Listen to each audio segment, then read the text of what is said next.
Assalamualaikum warahmatullahi wabarakatuh.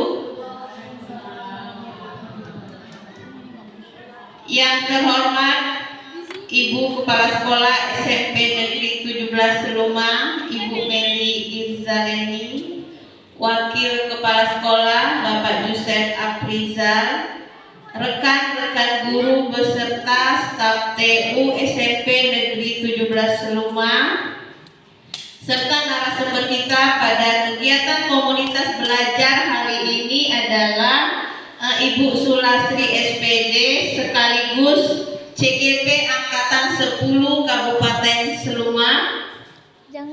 Alhamdulillah kita panjatkan puji syukur kehadiran Allah Subhanahu wa Ta'ala yang hari ini memberikan kita sehat, nikmat dan kesempatan sehingga kita bisa melaksanakan kegiatan komunitas belajar pada hari ini. Baiklah, tidak panjang lebar, marilah kita buka kegiatan hari ini dengan membaca lafaz Bismillahirrahmanirrahim. Selanjutnya menyanyikan lagu Indonesia Raya. Hadirin mohon berdiri. Dirjen Ibu Meta dipersilakan maju.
Bismillahirrahmanirrahim. Assalamualaikum warahmatullahi wabarakatuh. Pertama-tama mari kita panjatkan puji dan syukur kehadiran Allah Subhanahu wa Ta'ala yang mana pada siang hari ini kita masih diberi nikmat sehat untuk mengikuti kegiatan yang mana telah kita layangkan undangan kegiatan penyebaran pemahaman dan penerapan pengalaman budaya positif. Narasumbernya yaitu Ibu Sulas. Kemudian kegiatan yang kedua yaitu penyelesaian tuntas kinerja PMM dan Ekin BKN periode Januari Juni 2024. Itu kegiatan kita pada hari ini. Ya. Yang terhormat Wakil Kepala Sekolah SMP Negeri 17 Seluma, Dewan Guru, staf tata usaha, penarasumber. Untuk kegiatan kita pada hari ini, semoga dengan dari judulnya itu budaya positif, sehingga setelah kita mendengarkan paparan dari narasumber, kita selaku Dewan Guru mungkin yang belum tahu menjadi tahu, yang sudah tahu lebih tahu lagi. Nah, kemudian yang kedua sudah kita agendakan kemarin yaitu kegiatan di PMM. Mudah-mudahan kita bisa berbagi dengan teman-teman yang belum lengkap, bisa saling melengkapi. Ya. Kemudian untuk selanjutnya ini sudah akhir Juni. Ya, insya Allah kemarin bulan 7 kalau nggak salah itu kegiatan di PMM hampir tuntas. eh, harapan dari Ibu semuanya. Hari ini kita masih sehat sehingga masih sama-sama bisa hadir di sekolah dalam mengikuti kegiatan kombel kita pada hari ini, yaitu menyebarkan pemahaman dan penerapan pengalaman budaya positif. Salawat dan salam kita sampaikan kepada junjungan kita Nabi besar Muhammad SAW yang telah membawa kita dari alam kegelapan ke alam yang terang benderang seperti yang kita rasakan pada saat ini. Baiklah, saya akan memulai paparan tentang penyebaran pemahaman budaya positif. Namun sebelumnya saya mau ajak ice breaking dulu Bapak Ibu. Ice breaking dulu ya. Kita nyanyi saja, nyanyi tapi syairnya itu dirubah dengan wek wek wek wek wek wek wek wek wek. Nah, lagunya balonku ada 5 seperti ini Bapak Ibu, misalnya naik puncak gunung, wek wek wek wek wek wek wek wek wek wek wek wek wek wek wek wek, ikuti ya Bapak Ibu, wek wek wek wek wek wek wek wek wek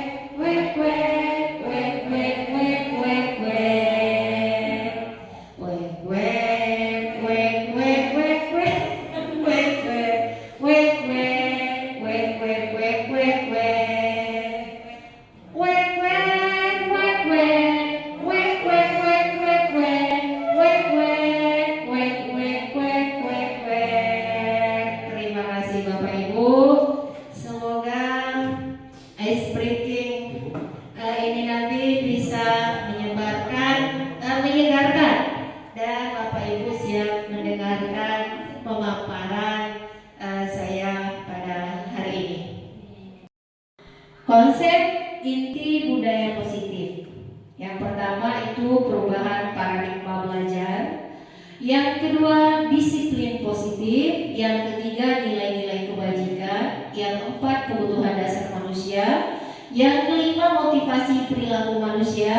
Yang keenam posisi kontrol. Yang ketujuh keyakinan kelas. Yang kedelapan itu segitiga restitusi. Ini yang akan kita bahas pada kesempatan hari ini.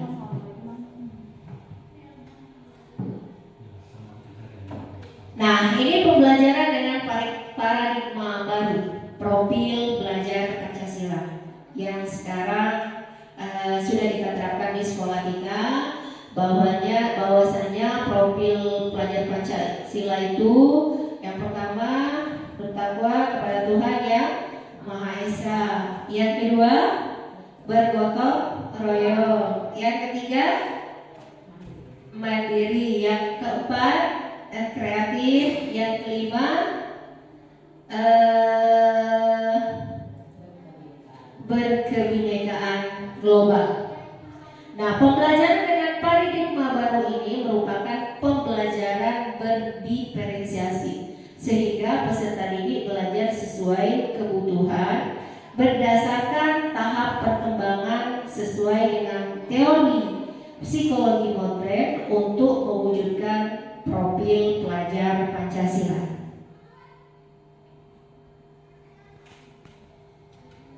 Tentang teori kontrol, ilusi guru mengontrol murid. Ilusi bahwa kritik membuat rasa bersalah mampu menguatkan karakter. Ilusi bahwa semua penguatan positif, efektif, dan bermanfaat. Ilusi bahwa orang dewasa berhak memaksa. Ini miskonsepsi tentang teori kontrol yang sering kita terapkan di pembelajaran kita sebelum adanya kurikulum merdeka. Nah, ini mengubah paradigma stimulus respon ke pendekatan teori kontrol. Nah, ini sebenarnya yang akan kita terapkan Bapak Ibu, bahwasanya stimulus respon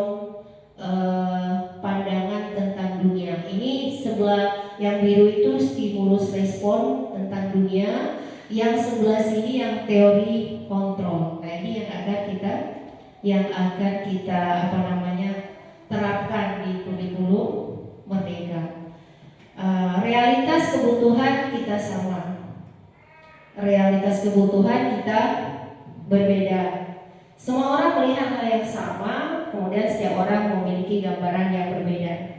Kita mencoba mengubah orang berpandangan sama dengan kita, dan kita berusaha memahami pandangan orang tentang dunia. Perilaku buruk dilihat sebagai suatu kesalahan. Semua perilaku memiliki tujuan. Orang lain bisa mengontrol saya. Di teori. Nah, rasa diterima, dipedulikan, berbagi, bekerja sama, menjadi bagian dari kelompok. Yang berikutnya penguasaan. Nah, kebutuhan dasar ini harga diri, keinginan untuk dianggap, kemudian memimpin, prestasi, diakui dan didengar. Kebutuhan yang berikutnya adalah kebutuhan kebebasan, memiliki kemampuan mandiri, mencoba hal baru, mampu mengendalikan arah dirinya. Kemudian kesenangan, kita butuh kesenangan, itu bermain, kemudian antusias, tertawa, humor, itu masuk dalam kebutuhan dasar. Nah, Bapak Ibu, kenapa sebenarnya seseorang itu berperilaku? Pada dasarnya kita itu mau memenuhi kebutuhan dasar kita. Kalau perilaku kita itu, perilaku siswa kita ada yang kurang baik, itu bukan salah, karena memang ada kebutuhan dasarnya yang tidak terpenuhi. Jadi kita sebagai Dewan Guru harus memahami bahwa kebutuhan dasar anak didik kita itu sudah terpenuhi atau bahkan malah banyak kurangnya. Karena kita lihat di sekolah kita ini, murid-murid kita ini yang berperilaku yang kita anggap tidak sesuai dalam tanda kutip, itu mereka dalam rangka pemenuhan kebutuhannya ini. Kelima kebutuhan ini ada yang tidak tercapai, sehingga tampak pada perilaku yang kita anggap perilaku yang negatif. Padahal mereka itu mau memenuhi kebutuhan ini. Banyak kadang yang orang tuanya bercerai, berarti anak itu kurang kebutuhan kasih sayang dan diterima. Makanya dia mencari kebutuhan itu. Nah, begitu juga dengan anak yang penguasaannya kurang, misalnya tidak terlalu populer, kemudian tidak percaya diri. Nah, itu kalau tidak terpenuhi, maka dia akan berperilaku lain. Makanya kita mengidentifikasi anak murid kita itu kebutuhan dasarnya ini terpenuhi atau tidak, atau bahkan tidak ada yang terpenuhi, sehingga anak tersebut menjadi berperilaku negatif dalam tanda kutip. Next. Nah, motivasi perilaku manusia. Nah, untuk menghindari ketidaknyamanan ini, motivasi kita sebagai manusia ini ada tiga. Ada tiga. Mau itu anak-anak, mau itu orang dewasa, mau itu siswa, motivasi kita itu ada tiga ini. Yang pertama itu untuk menghindari ketidaknyamanan atau hukuman. Yang kedua itu untuk mendapatkan imbalan atau penghargaan dari orang lain. Ya, yang kedua ini itu motivasi ekstrinsik yang boleh dalam tanda kutip itu motivasi yang ada maunya. Berarti tidak murni dari dalam diri seseorang itu. Misalnya saya, Ibu Sulastri, datang ke sekolah itu bukan karena saya murni ingin datang ke sekolah cepat, karena takut dimarah kepala sekolah. Misalnya apalagi banyak contoh-contoh kasus yang motivasi yang sebenarnya itu bukan tumbuh dari dalam diri, karena ada sesuatu yang diinginkan. Nah, itu motivasi ekstrinsik, motivasi yang bukan dari dalam diri seseorang. Nah, itu biasanya orang yang melakukan motivasi itu selalu terus dan menerus, dia akan merasa lelah karena itu bukan dirinya. Dia sebenarnya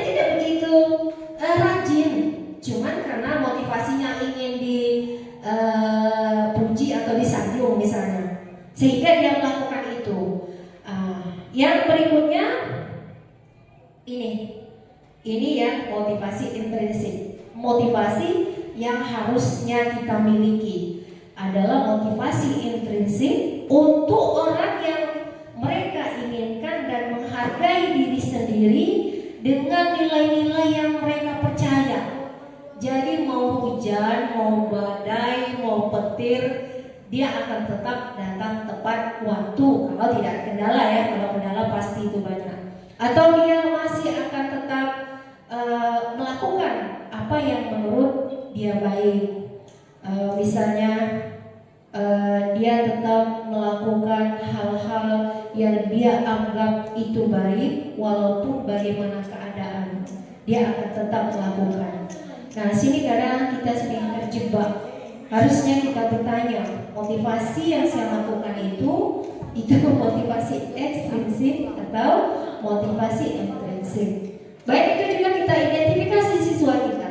Siswa kita berperilaku hampir 90% barangkali motivasinya motivasi ekstrinsik. Tugas kita di kurikulum Merdeka adalah menumbuhkan motivasi intrinsik. Nah, anak-anak kita itu kenapa dia datang tepat waktu? Karena takut terlambat, takut dimarah guru. Mungkin hanya beberapa siswa yang itu tampak motivasi intrinsiknya itu sudah bagus. Namun kita sama-sama belajar. Kalau ilmunya sudah kita dapatkan, kita bisa mengidentifikasi anak ini. Dan tugas kita yang sebenarnya adalah untuk menumbuhkan motivasi intrinsik yang terutama untuk kita dulu, terlebih lagi bisa kita terapkan untuk siswa-siswa kita. Program calon guru penggerak, dan itu pun masih di tahapan 10 tahun ke sebelumnya ya. Jadi penghukum itu anak-anak kalau belum diberi sanksi atau hukuman, biasanya pada anak-anak itu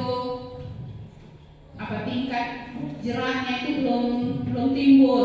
Jadi kadang khususnya saya sebagai guru lebih sering mungkin ke yang pertama menghukum, dan kadang pun ada saya juga saking sudah kesalnya itu juga mengeluarkan kata-kata mungkin membuat anak itu merasa sebagai pembuat merasa bersalah.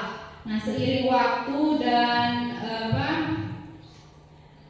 sesuai dengan zaman, kodrat zaman ya, pembelajaran dan pendidikan ini dari masa ke masanya berubah, dan saya juga berangsur-angsur sudah istilahnya memperbaiki diri dari mulai gurunya dulu dengan pendekatan sebagai teman, kemudian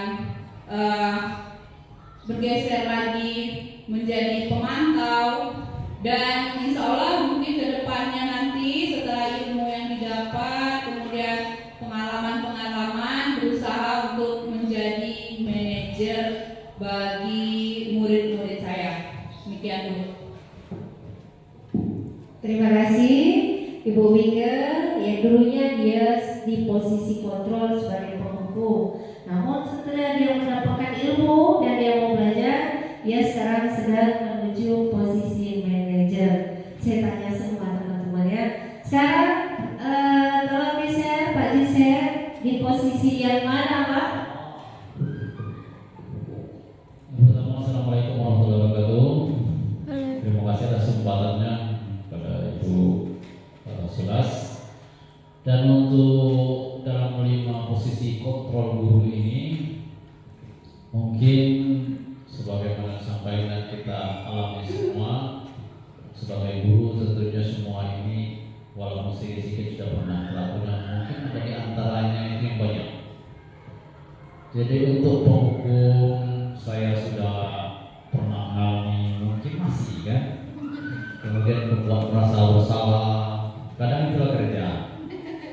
Teman, mungkin bisa kita dari anak-anak kita akrab dengan kita semua. Kemudian pemantau juga pernah, manajer pun sudah pernah kita lakukan.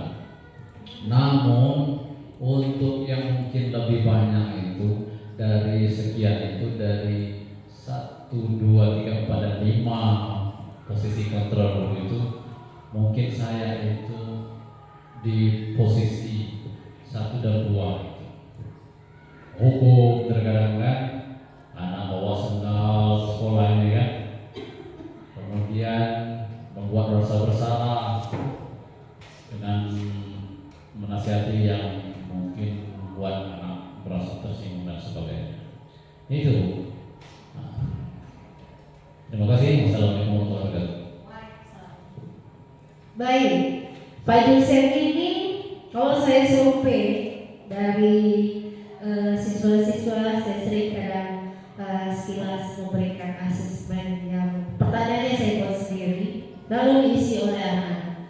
Pak Yusef ini termasuk guru yang populer dan digemari anak-anak. Jadi nampak dia mungkin kemarin dia di posisi penghukum, pembuat merasa bersalah. Mungkin dia mampu mengkolaborasikan kelima posisi kontrol itu, dan mungkin sedang OTW mau menuju ke posisi manajer saja. Ya, posisinya ini, manajer ini kita menumbuhkan motivasi intrinsik dari anak didik kita. Jadi itu. Selanjutnya saya minta kesediaan Ibu Puji Setia. Baik, terima kasih kepada Ibu Sulas. Di sini saya juga ingin berbagi mengenai 5 posisi kontrol guru yang selama ini secara langsung sadar, mungkin secara tidak langsung juga, sebenarnya dari kelima posisi kontrol guru ini semuanya sudah pernah saya terapkan. Tapi memang betul yang disampaikan oleh rekan guru tadi, pada saat mengikuti program guru penggerak memang banyak sekali, terutama perubahan paradigma berpikir saya. Jadi dari posisi kontrol penghukum dan pembuat merasa bersalah, saya berangsur-angsur untuk memperbaiki menjadi posisi pemantau dan menuju ke posisi manajer. Sebenarnya saya juga ada pernah melakukan survei terhadap peserta didik ya, Ibu. Jadi di situ saya juga merasa benar kata mereka bahwa saya ini sering membuat merasa bersalah. Jadi saya memang tidak suka dengan hukum, tapi mungkin kata-katanya yang terlalu pedas. Jadi anak itu sebenarnya malah terkena gitu ya, terkena di hatinya. Dan juga saya juga sering menggunakan posisi kontrol teman, dan setelah mengikuti berbagai pengalaman yang pernah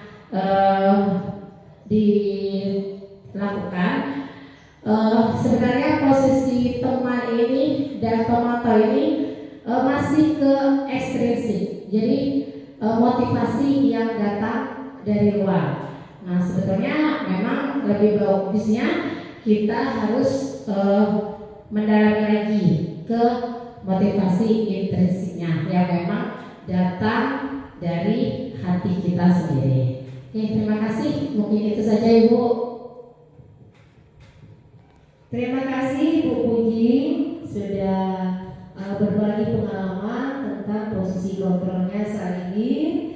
Jadi kalau sebelumnya dia sering sebagai pembuat merasa bersalah, kemudian pemantau, setelah tahu ilmunya dia akan berusaha menjadi posisi manajer yang menumbuhkan motivasi intrinsik peserta ini. Baik, selanjutnya saya minta Ibu Selvianti, di mana posisi kontrolnya, Bu?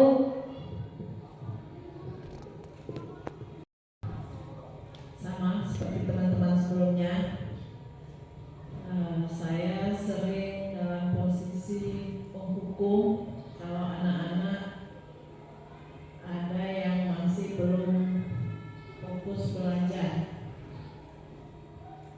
dan juga kadang-kadang saya merasa ingin berteman juga dengan mereka. Kalau pembuat merasa bersalah, sepertinya saya jarang membuat mereka sedih. Mungkin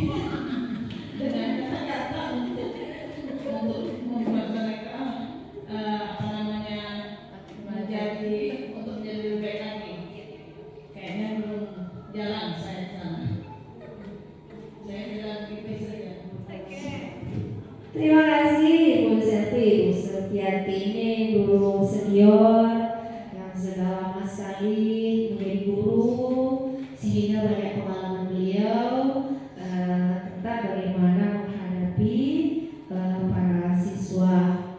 Untuk saat ini beliau sering di posisi teman, tapi jarang sekali si pembuat merasa bersalah itu. Kalau saya sering itu, kamu singa.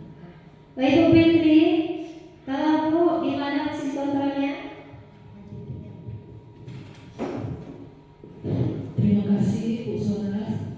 Nah, kalau saya perhatikan dari 5 posisi kontrol guru di sini ada 5 gitu ya. Saya rasa kelima-limanya ini saling berkaitan antara satu dengan yang lainnya. Nah, seperti Bu Sonas bilang tadi mungkin kelima-limanya dipakai gitu ya. Nah, boleh jadi karena dia ini saling berkaitan.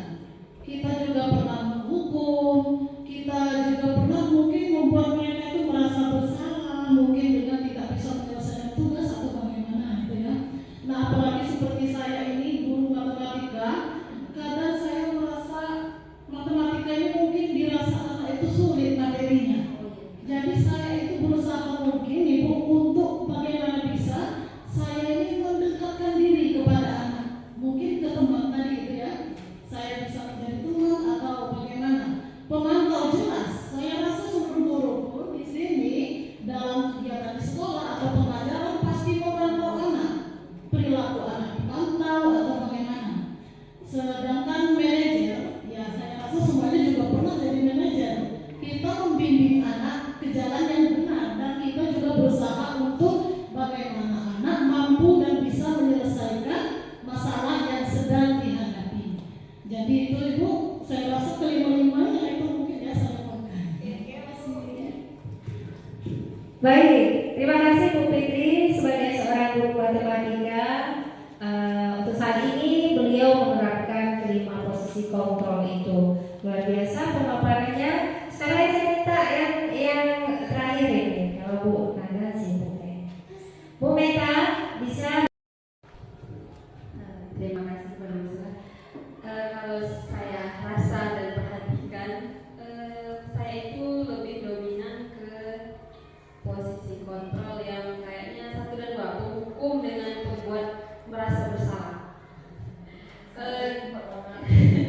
Terus tetapi karena memang dunia kita dan zaman kita semakin berkembang dan semakin maju, saya juga sudah memperhatikan teman-teman CGP sebelumnya, dan saya mendapatkan banyak informasi dan ilmu baru, dan saya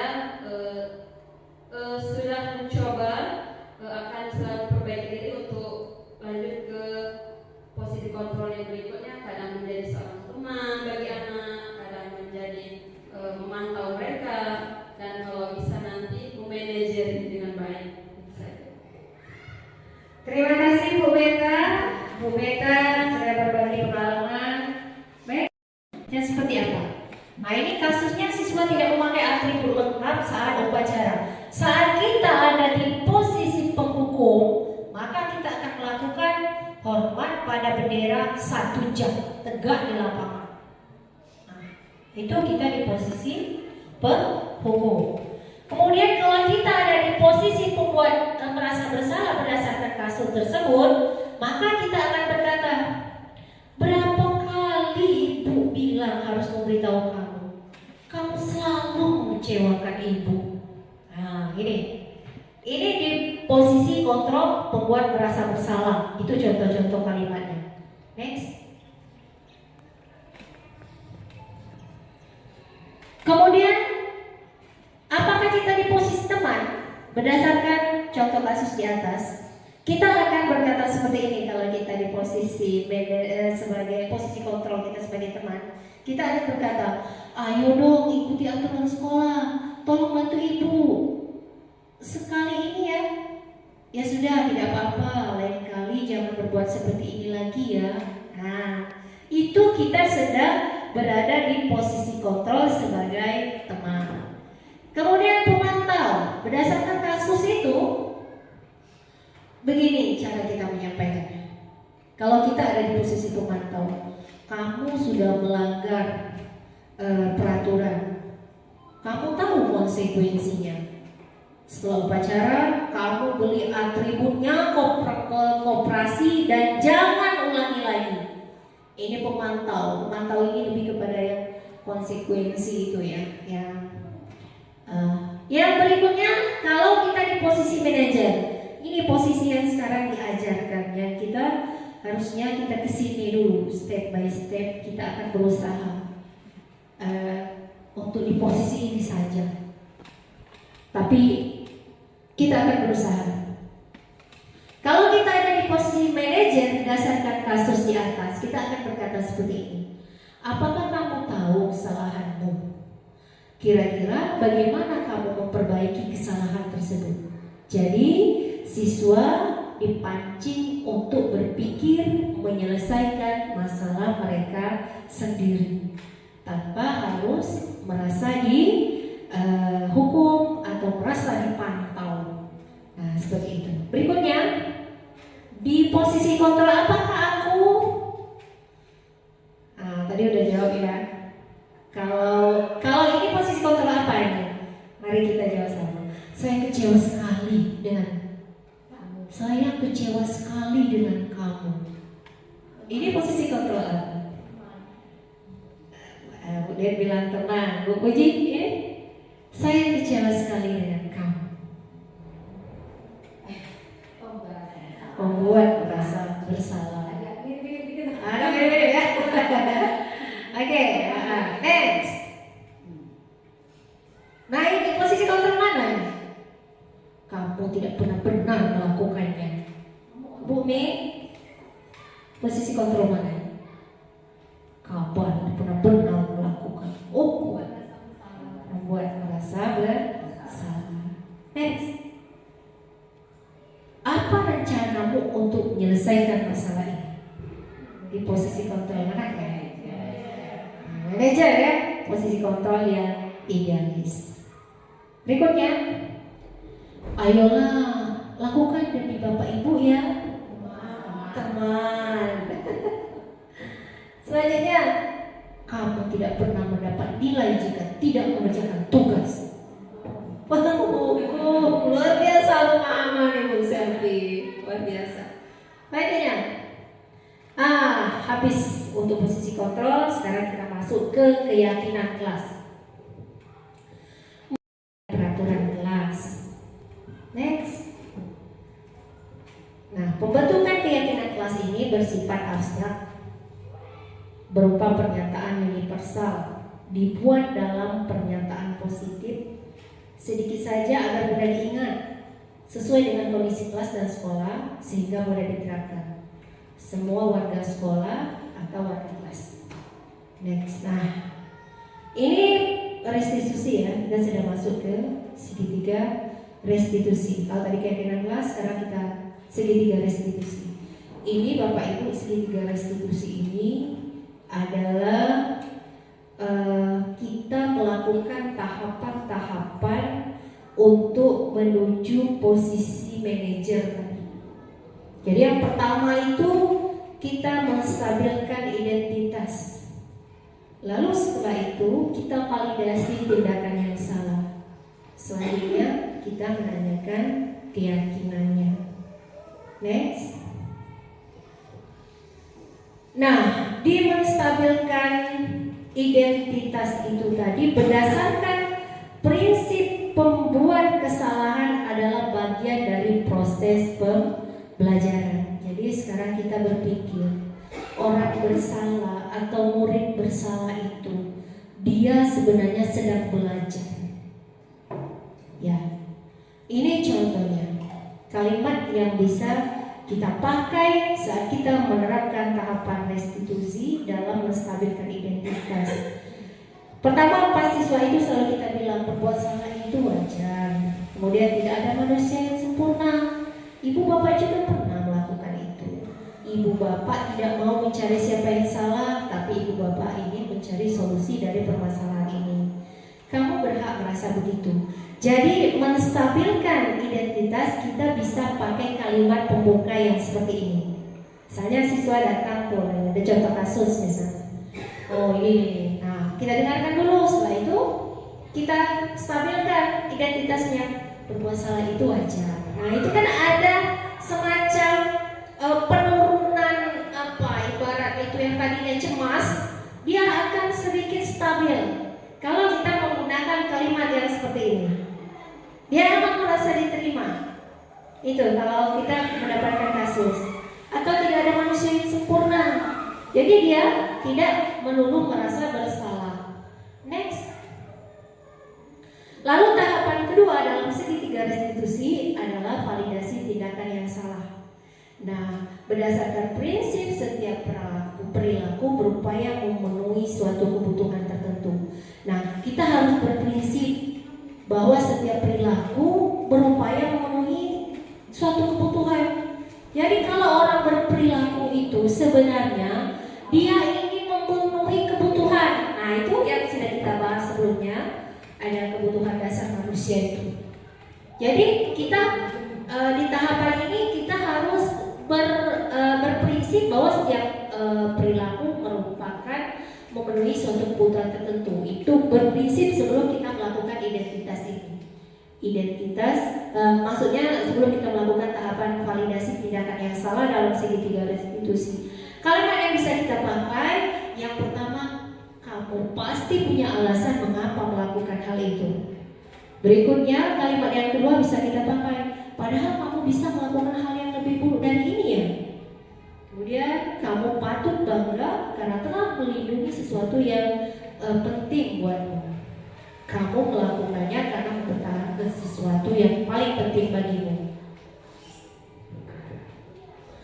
Tahapan yang terakhir adalah menanyakan keyakinan. Nah ini dengan berprinsip bahwa kalau teori kontrol bahwa pada dasarnya kita termotivasi secara intrinsik. Nah ini motivasi intrinsik itu motivasi yang keluar dari dalam diri kita tanpa paksaan, tanpa apa-apa, pokoknya murni. Tuh kalau kita sudah keluar motivasi intrinsiknya itu sudah mau hujan, mau badai, mau apapun yang terjadi kita akan tetap melakukan itu yang kalau kita yakini itu benar. Kalimat yang biasa kita gunakan atau yang bisa kita pakai ini menanyakan keyakinan kelas ya, keyakinan yang kelas yang sudah dibuat. Itu kalau kurikulum merdeka itu harus ada keyakinan kelas. Di kelas itu ada keyakinan kelas.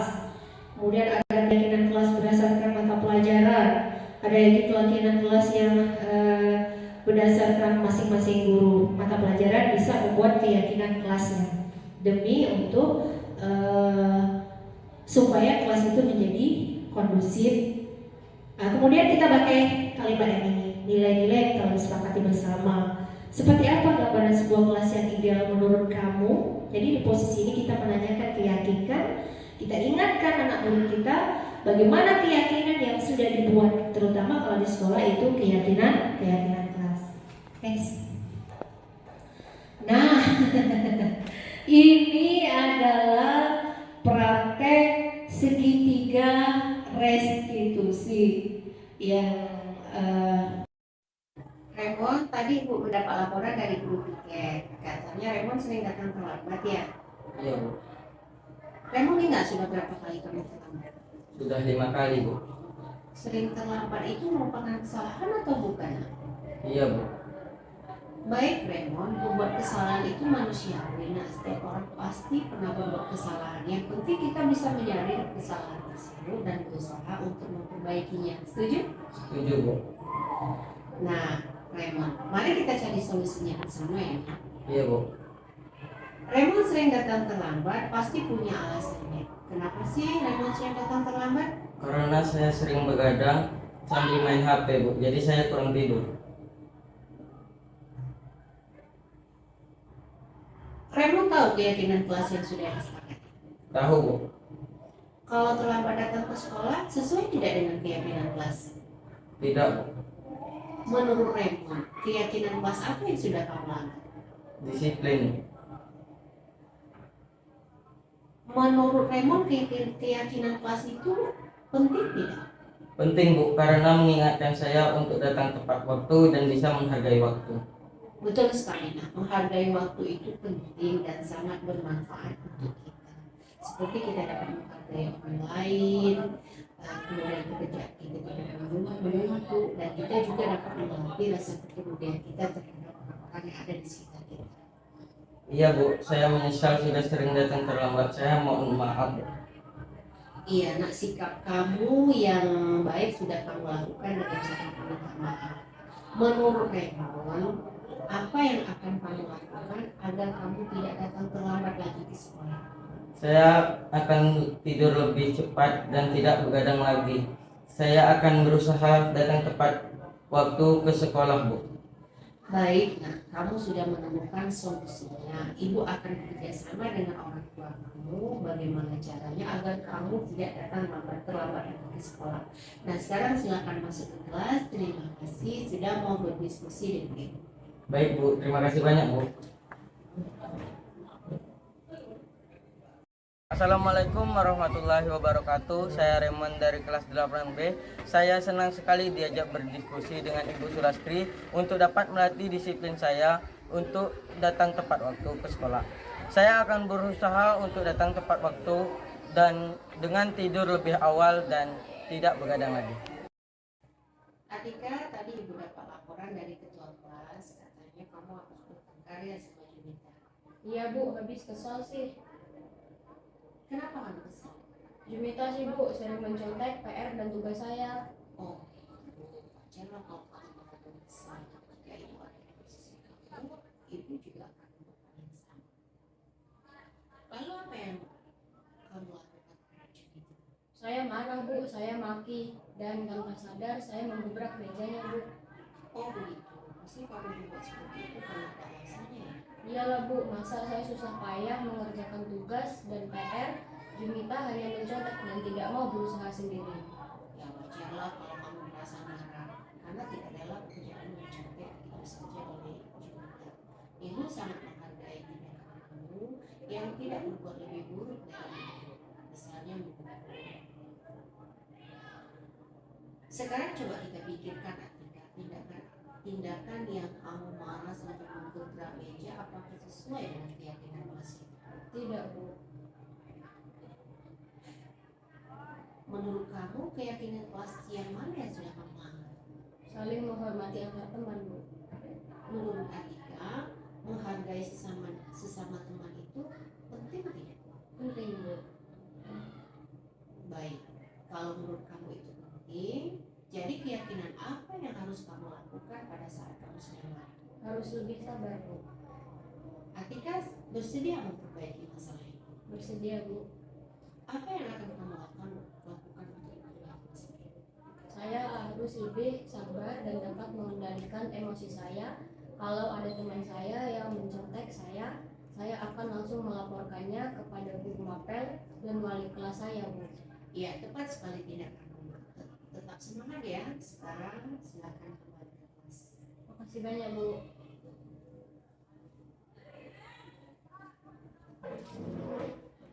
Assalamualaikum warahmatullahi wabarakatuh. Nama saya Atika dari kelas 8A. Saya senang sekali diajak berdiskusi oleh Ibu Sulastri untuk dapat mengendalikan diri dari amarah karena perilaku teman sekelas saya. Saya harus banyak bersabar dan dapat menghormati teman-teman. Dua kasus. Next. Oke. Selesai sudah dan saya tutup. Dalam penerapan disiplin positif, hendaknya guru memiliki standar kepribadian profesional dan sosial yang baik, di mana guru mampu merefleksi dirinya dalam posisi kontrol saat ini. Bagaimana perjalanan dirinya sebagai among atau manajer yang menuntun murid-murid menjadi insan yang mandiri, merdeka, dan bertanggung jawab, dikutip dari Standar Nasional Pendidikan. Demikian pemaparan disiplin positif pada hari ini. Terima kasih sudah mendengarkan dan berpartisipasi. Semoga apa yang kita lakukan hari ini bernilai ibadah dan menambah ilmu untuk nanti kita terapkan kepada murid-murid kita yang lainnya. Kembali ke pembawa acara.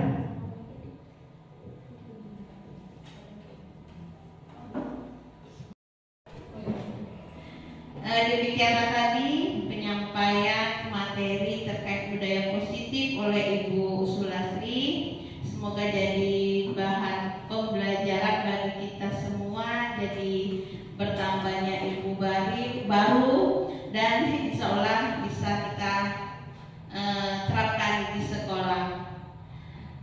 Saya rasa kegiatan kita pada hari ini setelah mencapai akhir.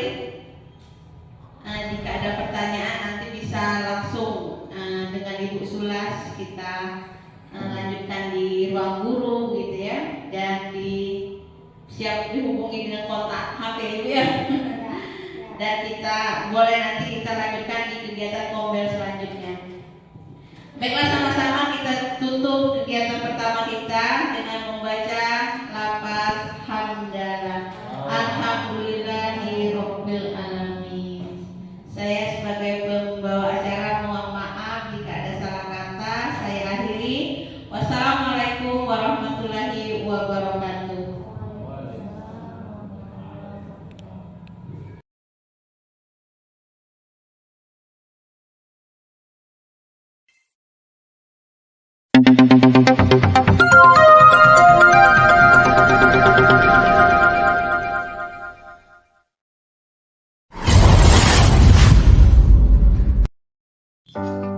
Assalamualaikum warahmatullahi wabarakatuh. Saya Sulastri SPD, Guru Bimbingan Konseling SMP Negeri 17 Luma dari Kabupaten Sluma.